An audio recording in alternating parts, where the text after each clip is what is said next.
2 घंटे बाद कुछ और भूल जाएंगे, 6 घंटे, 2 दिन बाद सब भूल जाएंगे। ये बहुत सामान्य बात है।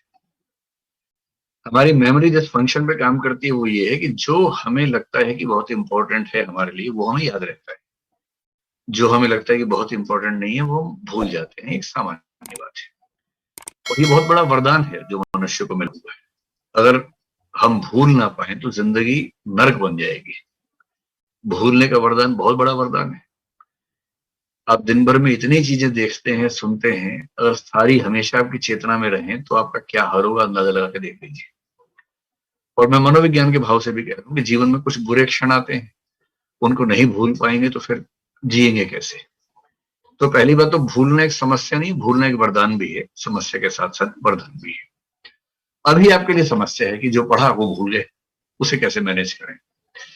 तो उसका तरीका ये है कि पहली बात, मेमोरी की लिमिटेशंस को ध्यान रखते हुए मेमोरी के अंदर कूड़ा मत भरिए, यानी कि निरर्थक चीजें मत भरिए। जो बेकार के तथ्य हैं उनको मत भरिए, काम की बातें मेमोरी में लेके जाइए। पहली बात तो ये है। दूसरा, जो महत्वपूर्ण बातें हैं उनको लिख लिख के याद कीजिए। कभी कभी फार्मूले बना के याद कीजिए। आपने कभी ना कभी बचपन में कोई फार्मूला बना के याद किया ही होगा। जैसे सारे राज्यों के नाम याद करने हैं तो राज्यों के नाम के पहले पहले अल्फाबेट्स लेके एक वाक्य बना लिया जिससे वो अल्फाबेट्स जुड़ रहे हैं आपस में। अब क्या हुआ कि आपने एक वाक्य याद किया और वाक्य के हर शब्द से, हर वर्ण से एक राज्य के नाम का लिंक बना रखा है। ये जो मैकेनिज्म होते हैं इंडिविजुअल होते हैं, हर व्यक्ति अपने स्तर पे करता रहता है। तो बहुत जरूरी और बहुत बड़े तथ्यों को याद करने के लिए फार्मूले बना लीजिए। बाकी तथ्यों को याद करने के लिए लिख लिख के याद कीजिए। और जो मैंने पहले ही कहा कि 3 रिवीजन होने के बाद आप गजनी बिल्कुल नहीं बनेंगे, फिर आप गजनीपन से बाहर निकल जाएंगे। और 3 रिवीजन कब करनी है? एक डेली बेसिस पे, एक वीकली, एक मंथली। अगर आपने 3 बार रिवाइज कर लिया तो नहीं भूलेंगे। सैर कर लीजिए दिन में 1 घंटा, और सैर करते समय अपने आप से बोलते रहिए, जो जो पढ़ के आए थे उसको रिवाइज करते रहिए। जो ऑडियो रिकॉर्डिंग है उसको सुनते रहिए। तो जहां 3-4 बार आपने रिवाइज किया, फिर कहां कोई भूलता है।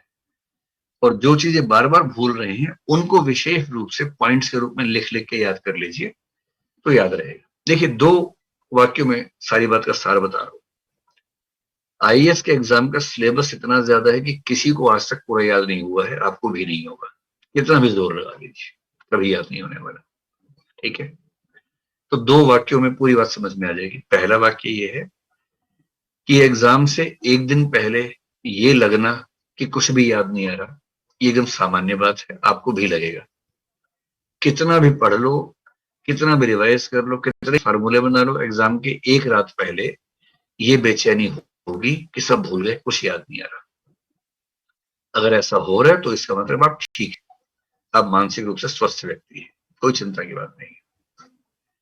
आप एग्जाम में जाएंगे, कई प्रश्नों को देख के ये भाव आएगा कि कुछ पॉइंट्स याद नहीं आ रहे हैं, ये भी सामान्य बात है। लेकिन आपको हर प्रश्न में उतना याद आ जाएगा जितना लिखने से आपका काम चल सकता है।